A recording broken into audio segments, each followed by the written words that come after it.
Men going their own way, Australia. Whose children are they? This presentation on a surface level may seem to be selfish and inhumane. However, there are certain questions that need to be asked, issues that need to be addressed. The only way one can get answers is by asking questions. This may appear to be a men's rights presentation, however, it is not. I'm not pursuing men's rights. It is disgusting in my opinion that in today's age, the so-called modern age, men would need to be pursuing men's rights. Please understand that I'm not bagging out men that actually do pursue men's rights. Rather, I'm talking about why they would need to be pursuing men's rights in the first place, which is caused by a corrupt, pathetic, vile and misandric system. This presentation is more of a thought-provoking presentation that may help men understand more about where they stand in today's current gynocracy, which is a global phenomenon. This presentation may even help men that are considering having children to think twice about doing so. Now, if, as a consequence of men's actions via non-actions, for example by men turning their backs on government and opting out of relationships, causes men to be given their proper rights, well, so be it. Just remember the old bait and switch trick, and why men would have to go to such drastic measures in order for this to take place. One question that has been looming in my head is a question that tears at a father's heart and rips it to shreds. The question that I pose is, are my children really my children?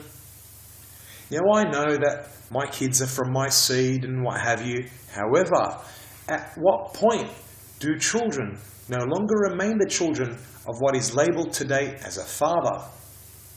Are men that are deemed to be fathers really nothing but sperm donors? Though it cannot all be about mathematics, I would like to give a real-life example. I see my kids for a total of 2 hours per fortnight, and that's if the mother decides to even come and bring the kids. This pattern has been the case with my son for just over a year, and as for my daughter, for only 2 months. All in all, in the last year, up until now, just to make the equation easier and simplify it, I have not spent more than 2 days in total with my children. So are they my children? This question that I pose is very thought-provoking and may even draw one to the brink of lunacy. However, I have every right to ask this question. The biological pull that a father has towards his kids is very strong indeed, for it is known that we are protectors and providers by nature. But this in itself can be a very catastrophic thing to many men who wait around as time ticks by, hoping that they get a glimpse of their kids to spend more time with their kids, but it just does not happen. Time goes past. The so-called father all of a sudden realizes that these children are adults now. And in all actuality, the father played no role in the raising of the children. He had and now has no authority. So who has authority over the children? Not in the controlling sense, but rather in the managing and raising and guiding sense. Even if a father has some current authority over the children, because he still lives with the mother of the children, that authority can be stripped away in a moment. All it takes is one phone call to the police. This is happening every day. It has become an epidemic. So what role does a father play? At what point does a father no longer remain a father? At what point do children no longer remain the children of this father? I understand the dictionary definition of what a father is and the extremely mechanical and superficial definition of what a father is. A male person whose sperm unites with an egg. However, let's not kid ourselves. Obviously, a father is a lot more than this. I will use the example of, quote, treat with the protective care associated with a father, unquote. In my opinion, protective care and father are absolutely synonymous with each other. but the protective care that males that have caused children to be born are no longer fathers because the protective care has been stripped away from them.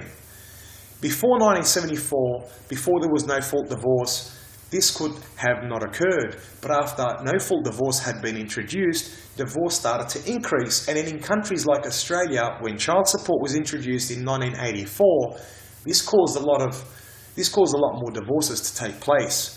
Protective care was removed from these fathers, hence, in my opinion, causing them to no longer be fathers in the true essence of the word. Fathering today is an illusion that can only be a reality for as long as the mother wants it to be, and can be stripped away in an instant.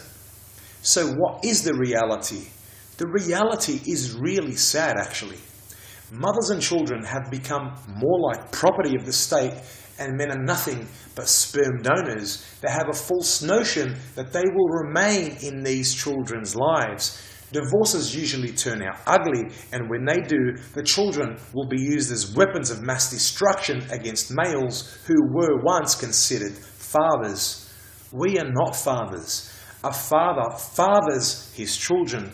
Only a male with a little understanding of female psychology and biology and government legislation would even consider becoming a father.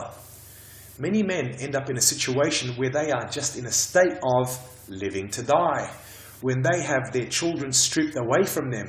Maybe it would be easier to cope if they thought about the children as being property of the state.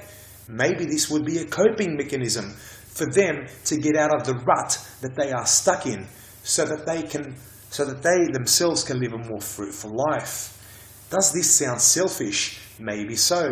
But what about the suicidal rates and figures that prove just how detrimental relationships are for men? What is more important, a thought that helps men cope, or keeping the suicide rates at the levels that they are right now?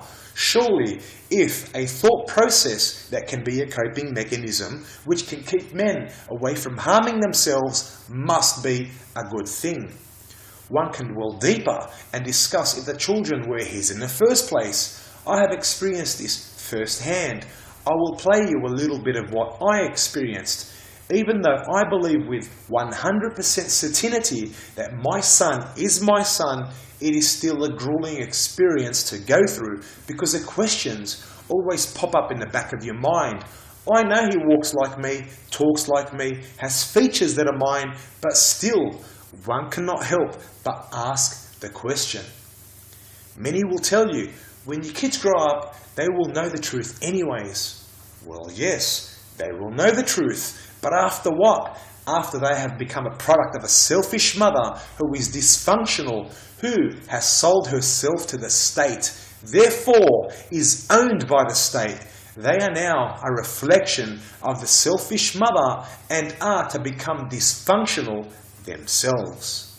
So are the children really our children, or are we just fooling ourselves? There is more to this than meets the eye. There is a power tug-of-war, so to speak, with regards to a few factors.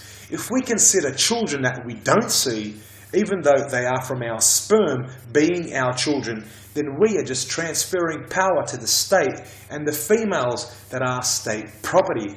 However, if we could just act like robots and just switch off this emotion that causes us to chase our abducted children, and yes, I mean abducted by the powerful state and mother, then this would cause the state to lose power over men. If you're a man who has no children and yet listened to this presentation, would you really want to put yourself in such a predicament? Divorce rates are ever so high. Divorces usually turn ugly. Men get gutted in the so-called family courts. Their children, money and assets stripped away from them, etc., etc. So, are they our children? Why did you tell the police that's not my son? Because, like I said, running up to you, come to me. I'm like, yeah, one of them is. When did you say that to me? At the market. The same day.